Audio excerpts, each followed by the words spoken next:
You're listening to Cards to the Moon, a podcast about trading cards from both a collector and investor perspective.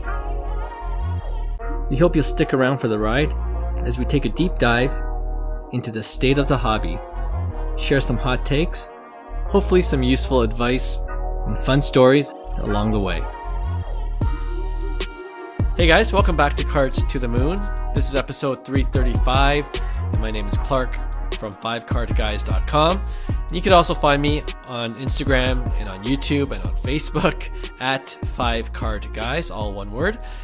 Hosting with me today, as usual, is Hyung, and you can find him at Hyung on Instagram and also on YouTube.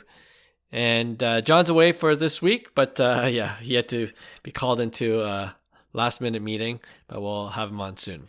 All right, off the top today, I think we got to talk about the Shohei Ohtani 2025 Topps MVP Award Gold MLB Logo Man Patch Auto 1/1 card, which, as of this recording, with a week to go before the auction ends on Fanatics Collect, the bid sits at $1.05 million.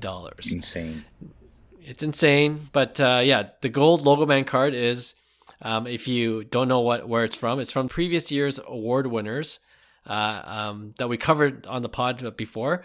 But I think when we talked about it, we generally liked the idea of having these award winners wearing the gold Logo Man patch on their uniform during this past season. And like the rookie debut patch cards, what the Fanatics Collect is doing is they take the Logo Man patches off the uniform and then insert them into these 1/1 patch autograph cards. So my question is, do you like it? I think we both like it, but do you like it enough, Hyung, to spend over $1 million on it if you had the money? Man, I think realistically, $1 million is very excessive. You know, like that's the problem with, I guess these massive auctions. Is it goes back to what I was telling you before. It's like who are buying these right. pieces? Is it institutions where it's setting the new standards and comps of this whole marketplace? And that's where, I guess my logical side, or maybe it's not logical, but you kind of have questions where it's like, man, is it worth it? I don't think it's worth it. It's more of a, I guess, inflated value based on kind of like the dynamics of the system itself rather than the value of the asset, right? And I don't know if people think that deeply into, collecting cards, but, for me, that would be the main concern for me is it really $1 million card? Some might say yes because, the historic season, and I see the value there. And you went back to, I think, Topps did a great job to make sure it was game used, because that's even hard to, kind of manufacture, is you got to convince or have that relationship where it's like, hey, by the way, Ohtani, you got to wear this gold patch, right? That we're going to put into this card. So I see that, they've done what they could do to assume that value. So I think the historic season with the hype of, Fanatics, the growth of the hobby, the amount of eyes on baseball itself, you're at like peak pricing, right? So for me, yeah, it's excessive. It's very excessive, but I'm not surprised. That's certainly true. But yeah, I agree with you. I don't know if I'll make the counter argument for anyone that wants or has $1 million to spend on this card and is thinking about bidding on it in the next few days. You already mentioned one. It is I believe it was from the historic 50-50 season, right? Yeah. Because it was from the previous year. It's the first year that they're doing this gold Logo Man patch card, right? It hasn't been done before. And obviously it's a 1/1. So those three are the main considerations. But next year, you also have another gold Logo Man patch from Ohtani, who won it again, right? So obviously, we're expecting the prices for those gold Logo Man cards for next year's set to I would be surprised if it reaches $1 million. Do you know what I mean? Right. Because it's not the first one, and it's, it was from obviously an awesome season for Ohtani, but it wasn't that historic 50-50. So I don't know. I guess I could see it being $1 million, but I wouldn't personally. How many logo mans are there? Like that would be the question too. It's like, okay, I like the whole idea of the MVP and Rookie of the Year because you only have one of that for that year. But I just don't want, in this product now in Dynasty or a different product, there's another one of one logo man, or maybe it's not gold logo man, maybe it's just a logo man, and then another set comes out with a one of one logo man again. It's just like, that's where I'm yeah. I'm afraid, because if you look at, I think that's kind of like maybe Panini, they ran a little too many. The logo man, especially with basketball. It's with basketball. So I don't know, maybe they could really hurt themselves if they mass produce these logo mans. I hope that they keep it like, this is a true one of one. It's every year, but at least it's tied back to a memorable season, right? Where it's that MVP. There's only one because, that's the MVP gold logo man. That's what it's known for. It's only one produced. And I think if that's the case, $1 million, like 10 years from now, can be justifiable, right? Like, yeah, true. And it's Ohtani too, right? Like, Ohtani is legit, and and I make this point because it's, Lewis Gill's going to have one for his rookie of the year. And is he going to have, like, he might have a productive season, but is he going to reach that bar again? It's really hard to repeat when for a lot of players, to have a historic rookie year season like that. So I don't know. Ohtani's different, I guess. Definitely. I mean, Ohtani is definitely the driving factor in pricing right now. Sure. Like, I don't even think like a judge would go for that much, right? I think Ohtani is kind of like on its own level, but yes, overall, I still think, is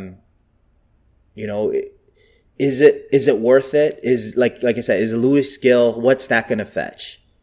Right. And it's the same thing as like debut patches. It's like, that's cool. I love the concept, and the value is there for these really, really high desired rookies.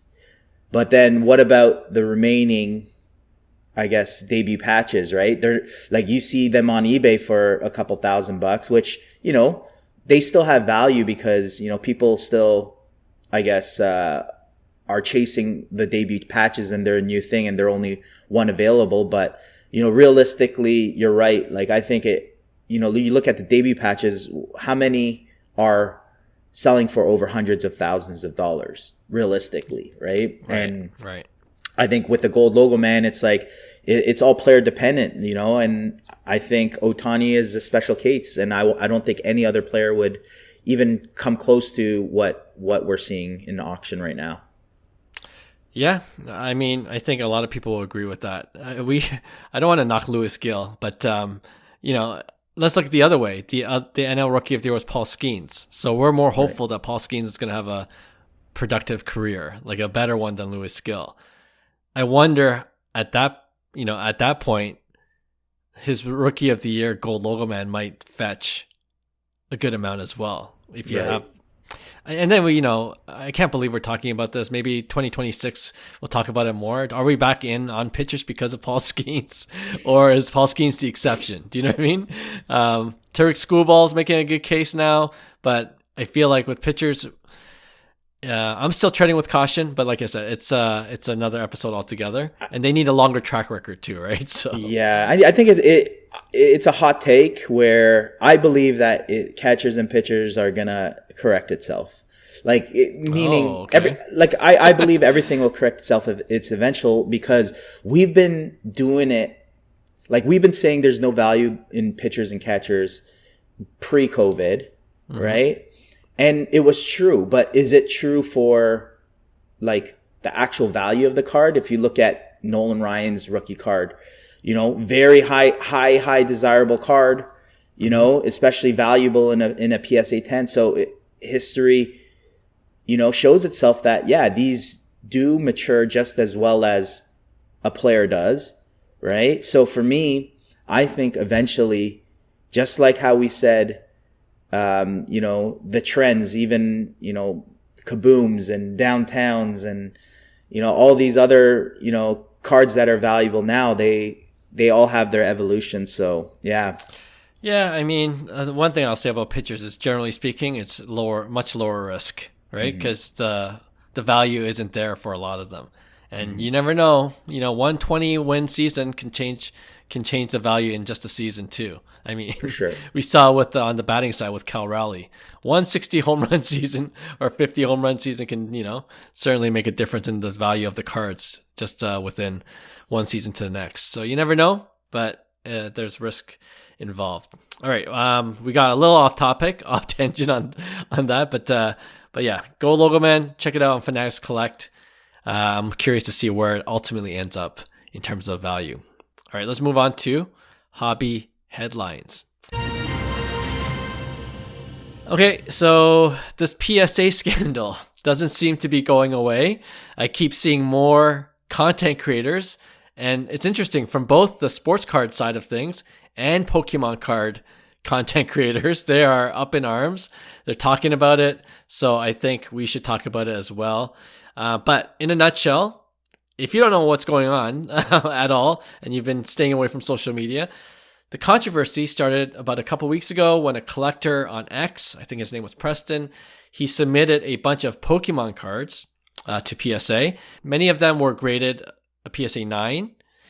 Now, if you're in the US, I believe this is not available to Canadians yet, but if you're in the US, you can receive a buyback offer by PSA or have PSA ship the graded cards back to you. All right, so they'll give you a buyback offer, and I think it's good for 24 hours if you want to accept or not. So in this instant, the collector, he accepted the $30 buyback offer. That was the value, the card market value for those PSA 9s. But here's the controversy. When he checked the cert number again, he noticed those same cards with those same cert numbers were slabbed in a PSA 10. And if you don't know the value of that specific card, it's more than double the PSA 9 value. So the allegation is that PSA has been buying back PSA 9s through these buyback offers, only to flip them as PSA 10s, making a nice profit. Now, the collector did say PSA made him whole and said, the initial PSA 9s that he got were apparently a mistake and got bumped up afterwards, and the collector was happy that he got his money back, and those PSA 10s were all shipped back to him as well. So obviously the collector was happy. But of course, that still raised a lot of questions from others in the hobby. Like, why didn't PSA notify the collector when they bumped up the grades? Was this truly a one-off, like Jeff Wilson, aka Sports Card Investor, seems to believe? And his argument, I'm sure he's not the only one, but his argument is that he would question why PSA would even risk their reputation by doing this, at all, as PSA is making a ton of money right now anyway. So I'm curious, Hyung, what do you think happened? And a follow-up question to that is, do you think PSA is going to suffer at all, in terms of business consequences because of all of this? I'll answer that first one is no. Okay, and I'll come back to that. Yeah. Wow, this is our section called hobby drama, right? Like, Yeah. I guess we could have it because it seems that there's drama every week for the most part, but I think it's just a really bad look, obviously. But let me get this straight. So I don't think PSA is buying them back. I know there's a buyback option, but to my understanding, and I could be totally wrong, you guys correct me if I'm wrong, I believe that that's the going price based on the marketplace, and they have buyers that are willing to pay for that. So okay. I don't think PSA is actually buying it. So I think if there's a claim that PSA is buying these and just literally changing the grades, then I don't think that's a direct representation of PSA, the company. Right. I understand it looks bad on PSA, and maybe maybe you're not going to like my take because some people want every single reason to bash PSA, which is fine. Like I said, it comes with the territory. You're a multi-billion-dollar company if they are right now. It comes with the territory. Of course, you're going to have people take advantage of the system or take advantage of opportunities where they think they could get away. And that's what I think it's what we're dealing with here.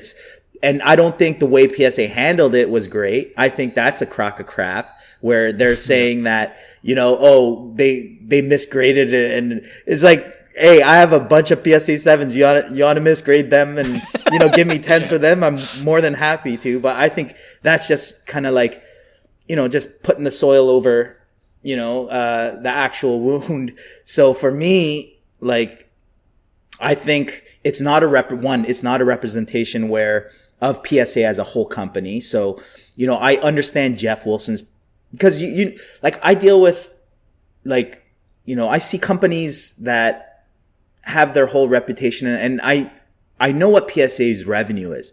There is zero chance that they would risk their reputation of something so idiotic as this to say that this was part of the plan from a corporate standpoint. Like, it's insanity because everybody should be fired from the top down. And we know that that's not the case. Like, it's not, because the way these people, these leaders, the way Michael Rubin thinks, it's not to get money like this. There's way quicker ways to make money than this. Now, could an employee who could have seen an opportunity where he could have gotten away with something like that? I could see that more being likely, and PSA literally, taking out the fire because of this eruption. Whatever happens, to me, I don't think it's going to affect PSA, because I guarantee you there's stories about PSA, and you guys do your own research. I'm not going to say I'm out on here, but they're always under the gun, and it's not necessarily it could be a reflection back then of PSA, of who was in charge, but it's usually individuals who take advantage of whatever system it is, and you can't really judge the whole company based on an individual's action that probably, is going to get caught for this. You've already made a lot of people angry with that take. Yeah, I know, but I see it. But that's why I don't get involved. This is just literally my unbiased take, where I'm, like I said, it's too much on the line for a multi-billion-dollar business to even make millions of dollars. There's way easier ways.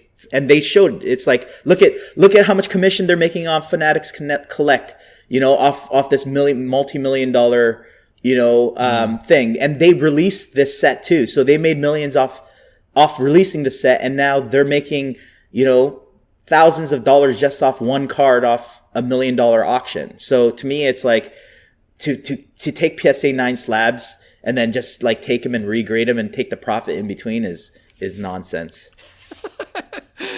Well, I'm not going to argue personally with you, but I did read a lot of the comments, and that's been brought up too, right? Like, why would PSA do such a thing?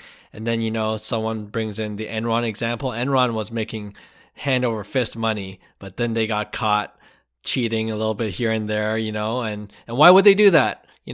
Greed, right? It all comes down to greed. So whether at an individual level or corporate level, I think all things are possible. One thing I'll disagree with you on is I think there is a non-zero chance PSA or any corporation could even get caught doing something like this because of greed. I just think it's just human nature. And once you start making a lot more money, I've noticed even in my modest budget, household budget, the more money I make, it creeps into your mind. You're like, how can I make more? How can I save more? How can I, save more on taxes? And you don't think about those things as much when you don't have a lot of money because you don't have that luxury. But when you get, I don't want to get into a moral argument, but I'm just saying that because there's human greed out there and corporate greed out there, anything's possible to me. So that, with that said, I do agree that it's unlikely with you. I agree that it's unlikely PSA would have done this secretly, purposely, continually. Do you know what I mean? Like, as if they would never get caught. And we always say this too. The greatest thing about our hobby right now is the super sleuths out there online. It's like, it's hard to get away with anything. You can't. And this is a case in point. You know what I mean? If there's an issue, guess what? We're going to put it out on social media, and then a lot of people are going to look and hear what is said online. And then there'll be some kind of reaction. Like, it is impossible to hide things in this hobby. So we're almost like self-policing in that sense. So that's why I don't think, for me, it doesn't make sense for PSA to do something like this. And I know people like to knock Jeff Wilson, and he didn't do himself any favors by coming out here and defending PSA right away. Plus the fact that he just announced this past week Cards HQ is becoming an official PSA submission center. So there's this conflict of interest. They're like, that's low-hanging fruit for all the Jeff Wilson haters, right? They're like, oh, of course you're going to defend PSA. You got their store coming into it's just bad timing for Jeff Wilson. If I was Jeff, I would have just said nothing at all, knowing that PSA was coming into Cards HQ, but it is what it is, I guess. Well, I think that's the geniusness of Jeff Wilson is he even though we don't agree with, like, it's like, why, like, I would never do that. Like, even like, give my opinion. I guess I'm doing it right now because you asked, but like voluntarily give my opinion as content where I see Jeff as, you know what? This is great. This is exactly what I want because I'm launching a PSA grading submission. It's like, hey, more eyes on this. The numbers don't lie. Do you really think? And this is a genuine question to all that want to boycott PSA, including us. Like we said, we're never going to submit yet. We're $1,000 customer of PSA submitting. But that's my whole point. Is it going to stop? It's not. The business, the numbers don't lie.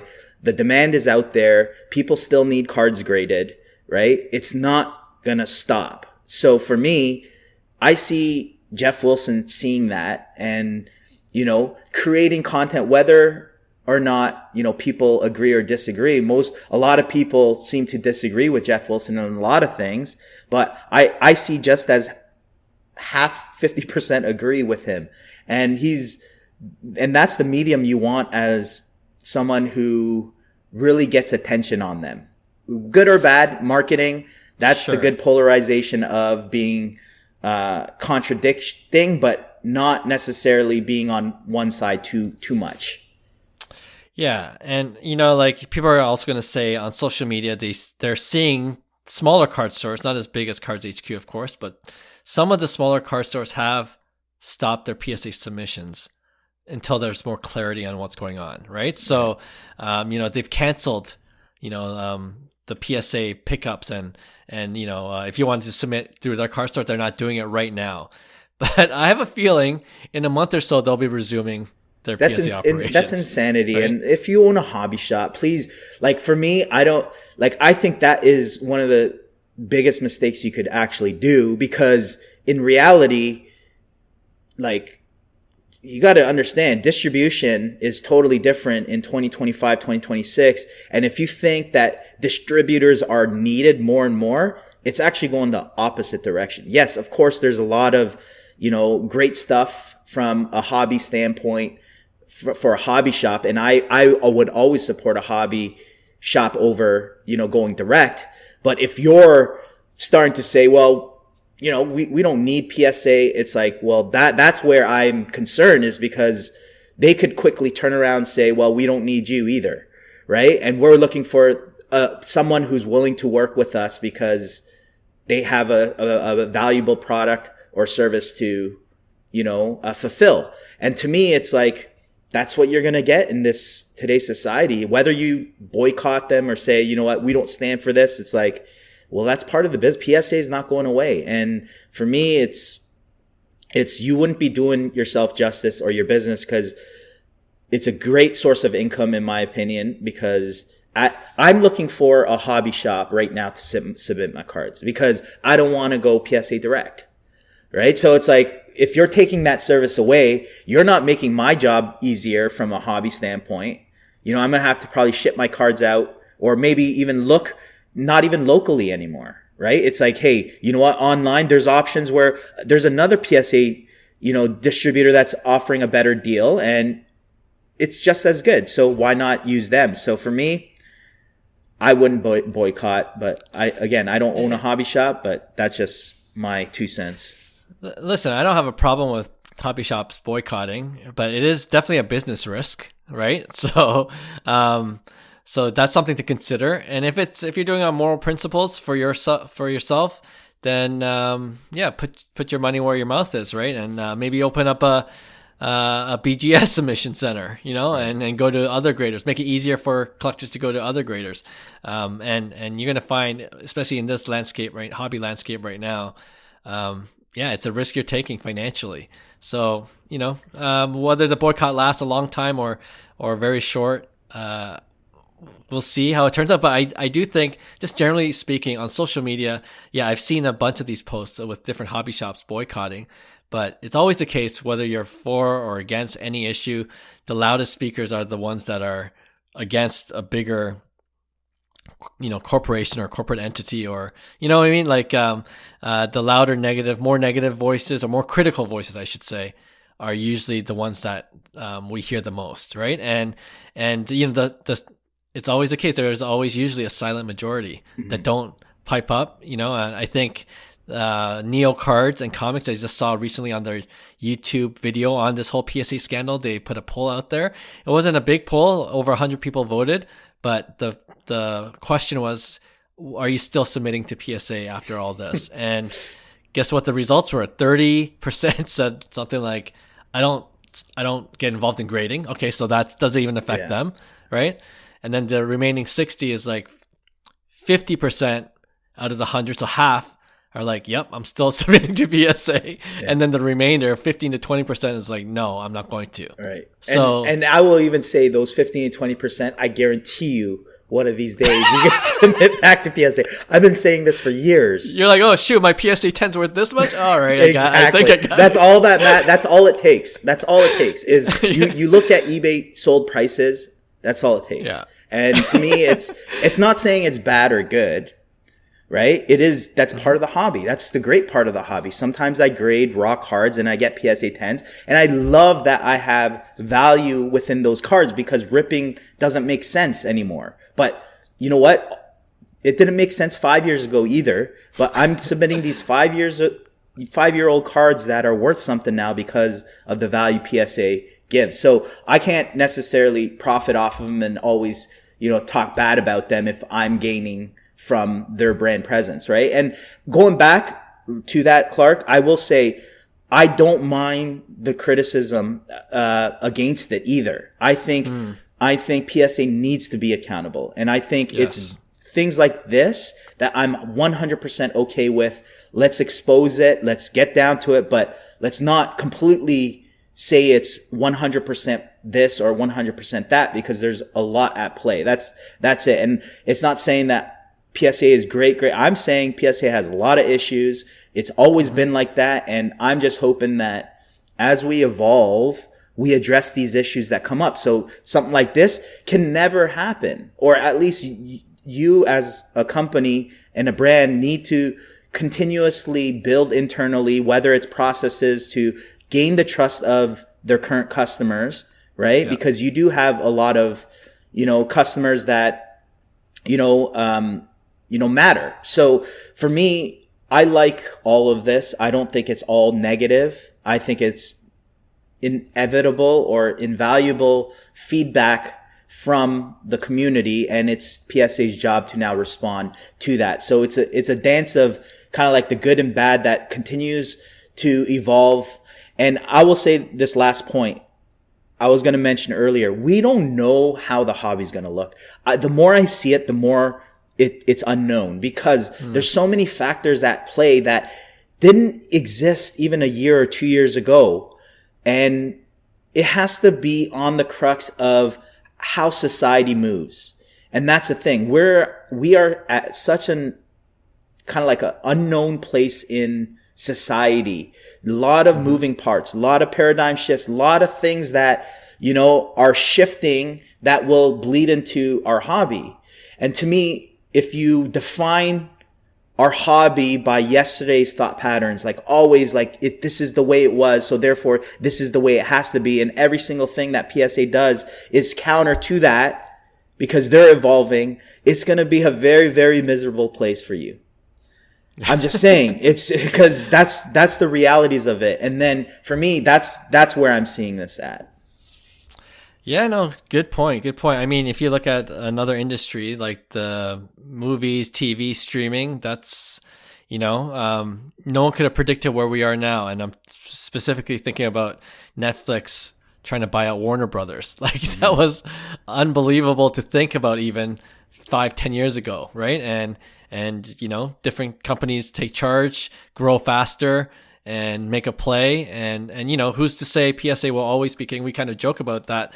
There doesn't seem to be anything able to stop it, but you just never know. People said the same thing about Blockbuster back in the day, right? So yeah, anything could happen. And I do like your point, and I'm glad you brought it up at the end.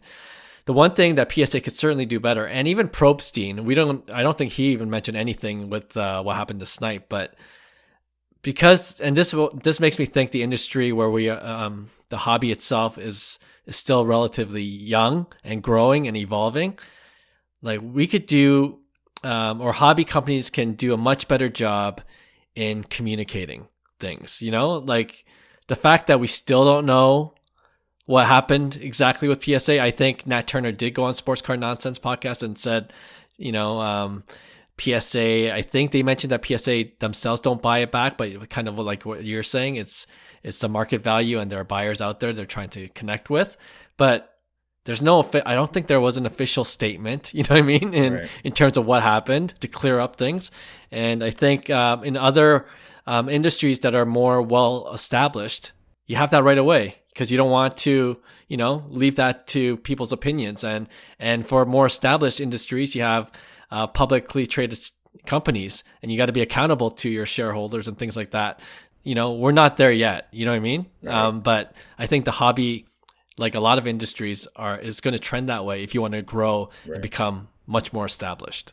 No, that's very good context. 100% the way you have to look at it, and that's why we're in such a birthing stage of a whole industry. And to me, it's like there's going to be mistakes. There's going to be stupid decisions, but there's going to be some great decisions as well. There's going to be a lot of failure, but there's going to be a lot of success. And it goes back to like why I'm, bullish on the hobby is because we don't know. And to me, it's like that uncertainty and kind of like the trends that we're seeing. It's like, okay, this is a really, really interesting time because in reality, if markets were similar right now, we would all be getting crushed. You look at the economy right now, like you look at the real estate market. If in a normal market, the economy is terrible, we're in such a bad place, but in an emerging market, that's the only way to withstand kind of like the regular economics of kind of like society. And that's what we're seeing. And it goes to, hey, if you're creative or, you have less fear than the most, this is a great time to kind of see the opportunities within the hobby, because a lot of people say, oh, this is just, a part-time thing, a hobby of mine. But over the last 5 years, I've seen so many people go full-time, like leave their jobs, and they're finding a way to make it work, whatever that is. You've done it through, just media, right? And some people do it by flipping cards. Some people take the risk and open up a hobby shop, right? And that's where I think the magic happens. So for me, it's exciting. Yeah, it's an exciting time. And, if you look at it that way, I think it's a lot easier to emotionally deal with, when PSA screws up, because it seems like, it's at least once a month that, you hear something that, whether it's PSA 7s or a scandal or card trimming or whatever it is, there's always going to be issues. And to me, it's non-threatening, if that makes sense. Yeah, I definitely get it. Let me end this segment with one more thing that popped up.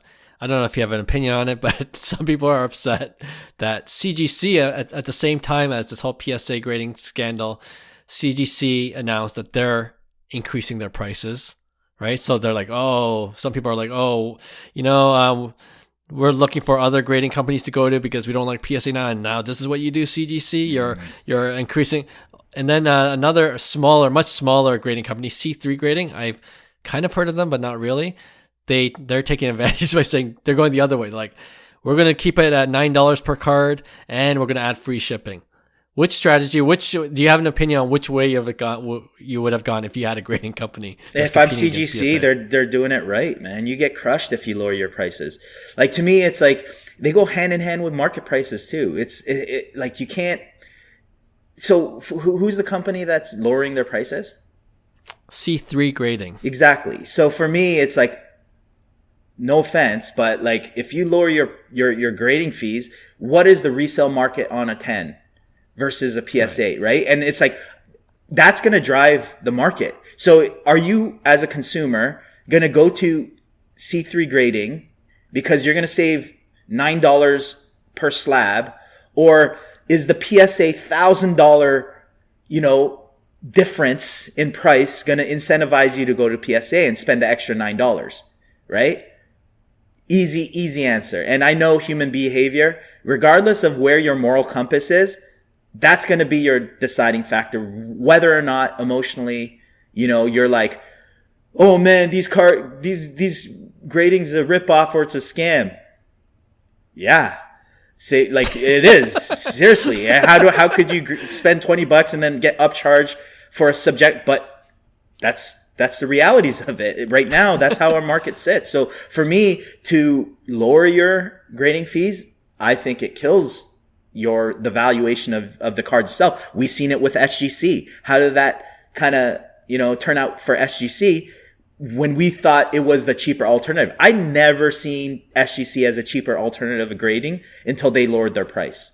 And we've seen it crash. And luckily, SGC has enough history, and BGS too. Why do you think people are still grading with them? It's because history in the marketplace shows that a BGS 10 or a BGS even 9.5 still holds the value, right? But you're talking about a new grading company, C3, lowering your price. It's like no one's gonna care because the market's gonna dictate that. And then going to CGC, I think it's the right move, is because they have a brand that people actually turn to and say, you know what? The marketplace agrees that a CGC 10 will hold its value because they've done it over and over again within, the Pokemon and, even sport card marketplace, right? Maybe they don't value it as high as a PSA 10, but at least they have that. So for them to lower their pricing would be insane, right? The market demand's there. Yeah. I guess it's different for CGC versus C3 Grading, just because the size of their company is different, the scale of their company is different. So I actually don't mind C3 Grading. They're not lowering their price, but they're shipping things for free now for I don't know how long, and their card is like $9 per card, whether you ship one or whether you ship 1,000. So that's their model. I don't know if that's going to work. You obviously think it's not going to work, but I think for a small company, it's worth trying different strategies, different tactics. So we'll see. But CGC, they've already established themselves, like you were saying, and they're, we just did a last episode. We did the gem rate grading data quiz show, and CGC is firmly fixed in second place right now, largely due to TCG cards. So they're taking advantage of it, and that's a good business move. Let me ask you a question, Clark. Do you think as CGC increases their price, do you believe that it would like de-incentivize people from sending? You think the numbers are going to go down on CGC? I think it's relative. They're going to see what PSA card prices are and what it costs to submit to PSA and what it costs to submit to CGC. I think it's still lower for CGC. So yeah, I don't think it'll impact it that much. Yeah. And then value-wise, what would you assign, even in Pokemon, a PSA 10 versus CGC 10? I don't know what the percentage is. It's obviously CGC 10 is way lower, and they also have their version of Black Label. So right. It gets up to your million. It does. Right. So I don't know, to tell you the truth. I don't know if their increase in price would impact the value of the cards itself, whether that also sees an uptick. But that's something worth monitoring. Yeah. No, I think it will, because I just feel like they're the closest to a PSA 10 alternative right now. And I believe like BGS 10 has the brand value already to be that company, but they're not doing any. They're literally trying to win a championship by sitting on the sidelines right now. Like, what are we doing? Let's go back. Come on. Crazy. Anyways. That's how I was going to end this segment. Everyone, let's just go to Beckett. Come on. We need to help Beckett as much as possible. It's all crowdfunding. Yeah. We need to help them out. All right. Let's go to our next segment. It is another round of over-under. All right. The magic number for this over-under is $10,000. You tell me if all these sales happened in the last couple of days, okay? So very recent sales. Did they go for more than 10,000 or under 10,000? All right, first one. The 2024 Bowman Chrome Yoshinobu Yamamoto rookie card, gold refractor, autograph, PSA 10. Oh my goodness. If this goes over 10 grand, that's crazy. Yamamoto's been hot lately, you know, in terms of he's been really hot. His card value. But yeah. Oh man. Because of what he did to our Jays. But yes. Yeah, no, and there's I remember how cheap Yamamoto was too, just right before. I'm gonna say it's still under. I think it's getting there though. I'm gonna say it's gonna be just under 10K, but I could see that card going over 10K. The correct answer is over $12,000. Wow. Yesterday. Well, yeah, do you know? Do we have any other previous sales on that? Because that had to have been like a $3,000 card, maybe, a couple months ago. Just to give you an idea. Yeah, that's something. I believe you. Yeah, I think his cards have definitely spiked up over the last month and a half. But yeah, $12,000. Yeah, I'd be interested to see this. Or yeah, so I just checked the recent comps. So the 12,000 sale happened on December 11th, 2025. So earlier today. Damn. October 10, 2 months ago, 2025. 2,949. Oh, I was spot on. $3,000. There you go. And that's a great example of how you can make money in the hobby. There's a perfect example. With a pitcher too. That's crazy. And if you see those opportunities, it's a matter of, saying, hey, you know what? Because I didn't believe it was a $3,000 card in the first place, but somebody did in October.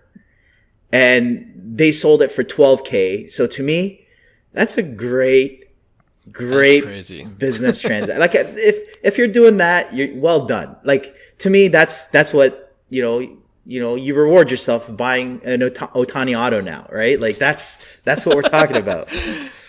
That's how you make a Yamamoto card to an Ohtani card, just like that. There you go.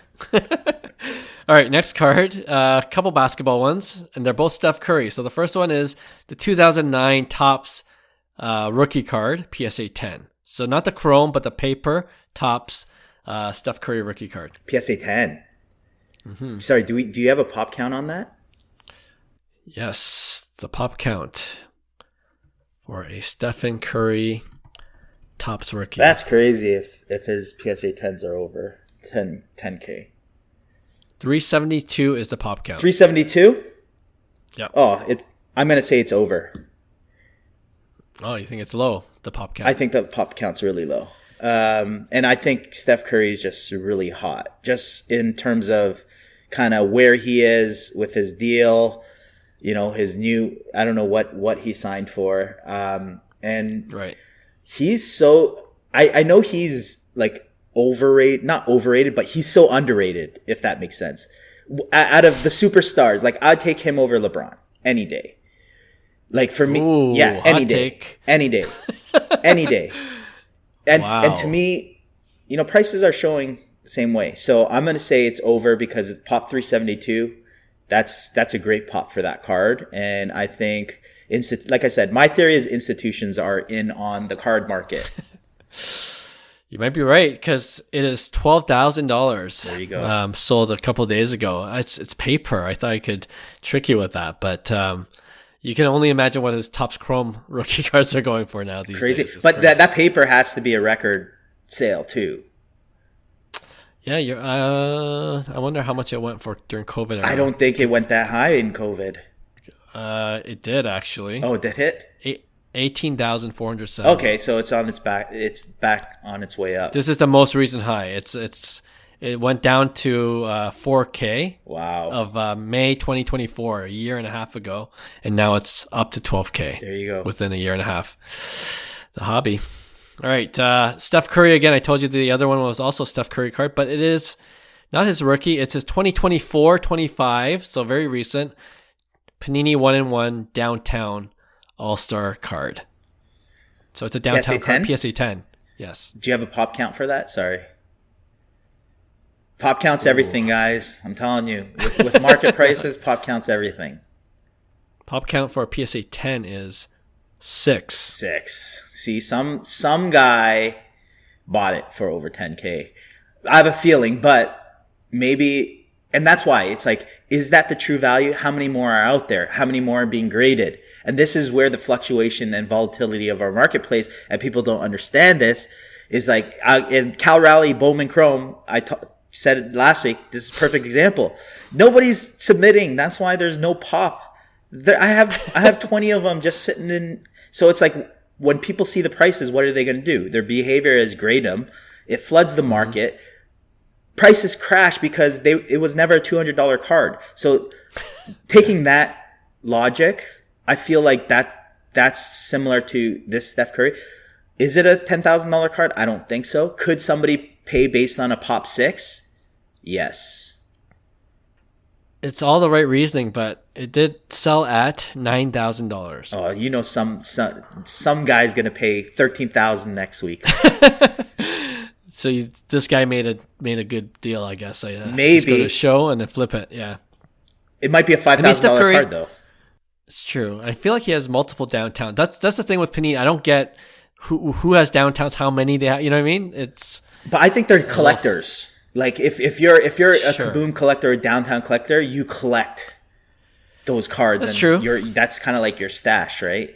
Yeah, no, that's true, and it's fairly liquid at all card shows. Kaboom and It's downtown so cards, liquid, especially with repackers too, right? So yeah, that's all good things to consider. All right, last one. I think when DC was on the show, we were talking about his buddy Mike and his golf cards. So this is the 2001 SP Authentic Tiger Woods rookie card, autograph, number to 900, PSA 9. But the auto is graded as well. It's a 9 with a 10 auto. So I know that this card was over 10K. I believe it was over 10K during COVID, or at one point. And I've seen an uptick of Tiger cards just in general on the base side. Yep. So I'm gonna say this card's over. I think the value's there. I think it's worth it. I think it's worth more. So I'm gonna say it's over. You're right. $11,741 right now. Wow, market's hot. Market's hot. PSA 10 pop counts 195. So for this Love PSA it. 9, it's 144. Total population is still under 500.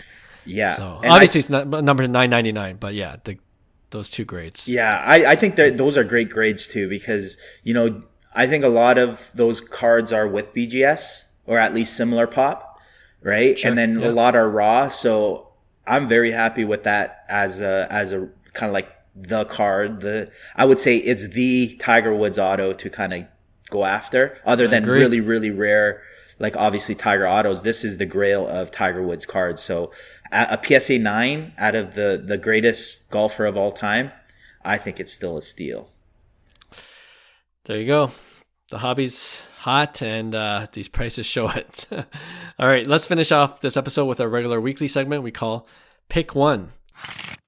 All right, Hyung, do you want to start things off for us? Yes, sir. Okay, let's go to baseball off-season pickups. Okay. So we're going with two players that I think are absolute war monsters, future Hall of Famers, but obviously they're still young. They're still, babies in the big leagues, but I think there could be good buying opportunities in the offseason given their popularity. First is Juan Soto, obviously. We're big on Juan Soto.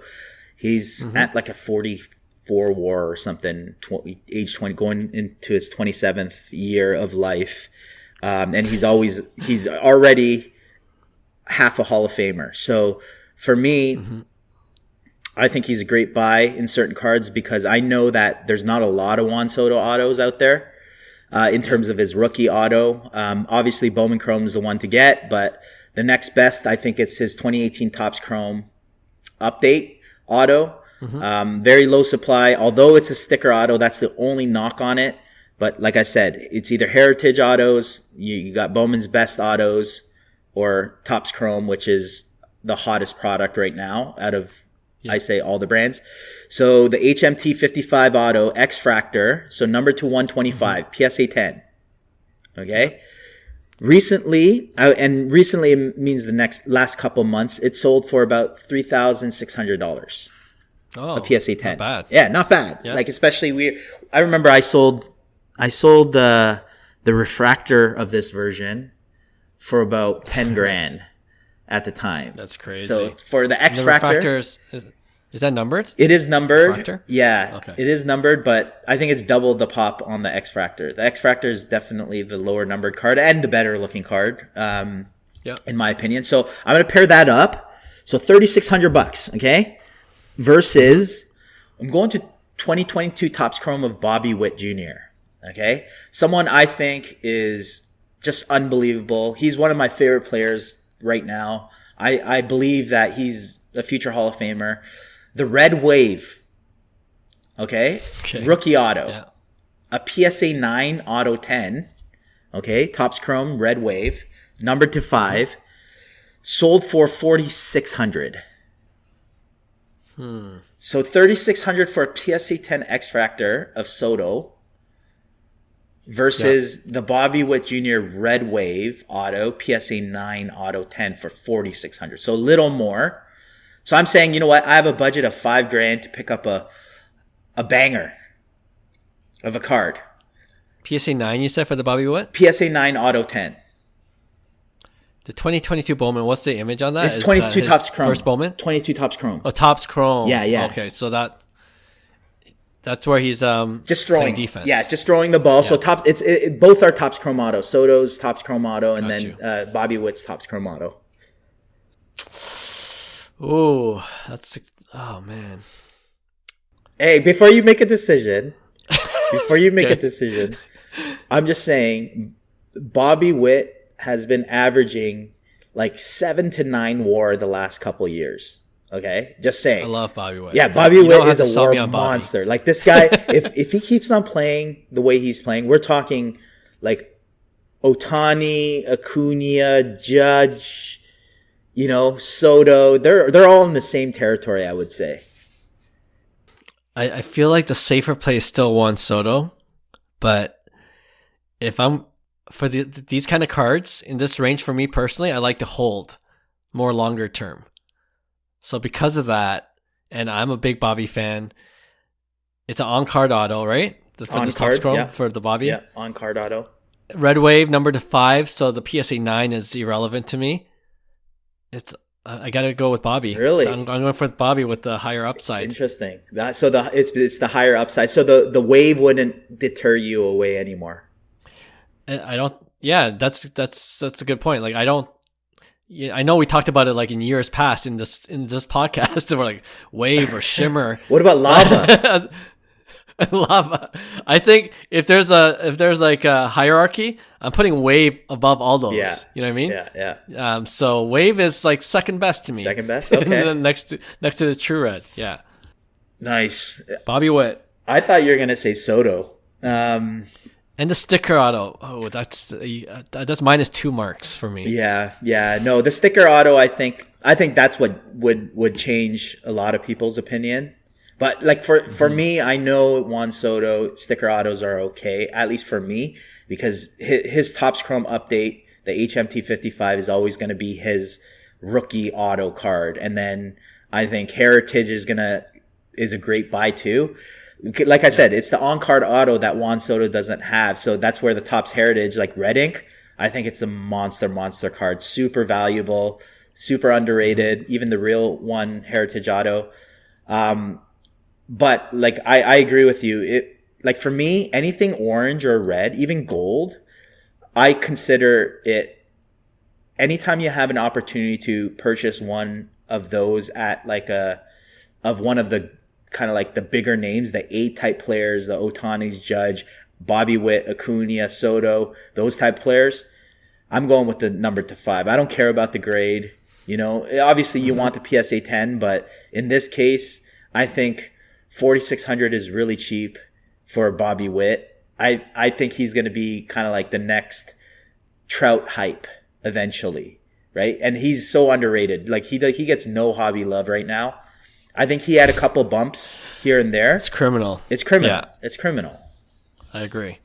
I'm with you 100%. Nice. It's a good one. All right, I'm going to finish off ours with, if this is we were just talking about this off air. This might be our last, actually we got a Friday episode and then that's it, but possibly our last Tuesday episode for 2025 together. We will have other new episodes, but so I have to end up with Shohei Ohtani. Okay, so your budget is $102,000. Okay, $102,000. Both these cards sold for exactly $102,000. First one is the 2018 Topps Chrome. We're talking about Topps Chrome a lot. Orange Refractor Rookie Auto, number to 25. Yeah, seen that. Is PSA 10. All right. Is 102,000 sold November 21st. And on that same day, November 21st, 2025, his 2019 Upper Deck Goodwin Champions Kanji Auto BGS 9.5 sold for 102,000. Dang. Which one are you taking? It's the second one was what brand was it? Goodwin. Good Upper Deck So Goodwin Champions. It's the one he's in a suit, and it's 2019. It is 2019. So the year after. I know. After. Yeah, I know that card exactly. Oh man, I remember seeing that royalty. Seeing that card for like $6,000. Man.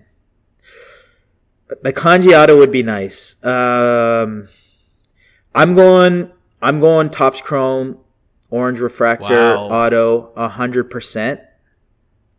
Here's why. You could get a Kanji Auto ball for 15 to 20K, I think. Somewhere around there. So I would buy the Topps Chrome Rookie Auto because to me, the brand, the Topps Chrome, everything long term, it's like that's where it's at. I would buy the Kanji Auto on a ball rather than paying the premium on a card. So that's why I'm going to go Topps Chrome Orange Refractor Auto.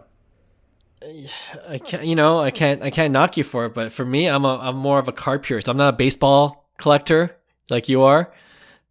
I'm going with the Kanji Auto. It's so rare. He doesn't sign anything in Kanji anymore. You know. I know. That's why. But like for me, that like. I was talking to this guy who resells balls, and we were talking about the Kanji Auto and like the prices that they were going for, and it's ridiculous. And I could be wrong; it could be double what I just said, so it might be 50K. Like I don't know what it is, but you're right. Like in a card, I think even the Bowman Chrome that's in Kanji, I think there's a backstory as that's not even the original like signature, right? Or like it wasn't supposed to be a Kanji Auto. Right. Like it I see. It was like wiped or something and then re-signed by Shohei. So like for me, it's like there's not a lot of Kanji card autos, but to me, it's that $6,000 price tag that still burns in my head saying, okay, if I'm spending $102,000 right now, you know, that's, and I know I can't think like that because I also seen, you know, that Topps Chrome Orange Auto for like $3,000 or $4,000 at one point. So, but to me, it's just more of the brand. I believe in the Topps Chrome brand, what they're doing to it. I think all Topps Chrome, like rookie autos are going to hold a premium now. And I thought in baseball, Topps Chrome rookie autos were always undervalued in my opinion, always. So I think it's just catching up. It's correcting for sure. I don't think there's a wrong answer with this one, but yeah, I'll put a poll out there. I'd love to hear what others have to say for that particular pick one. All right. Thanks a lot, guys. We appreciate all our listeners, and we'll have a brand new episode for you on Friday. Talk to you then. Bye. Hey, thanks for listening to Cards to the Moon. We'd really appreciate you subscribing to our podcast, wherever you listen to your podcasts. And you can also connect with each of us on Instagram at 5cardguys, or you can follow Hyung at Integrity Sports Cards, or John at TradeU at Recess. You can also check us out at 5cardguys.com. Thanks again, and hope to connect soon.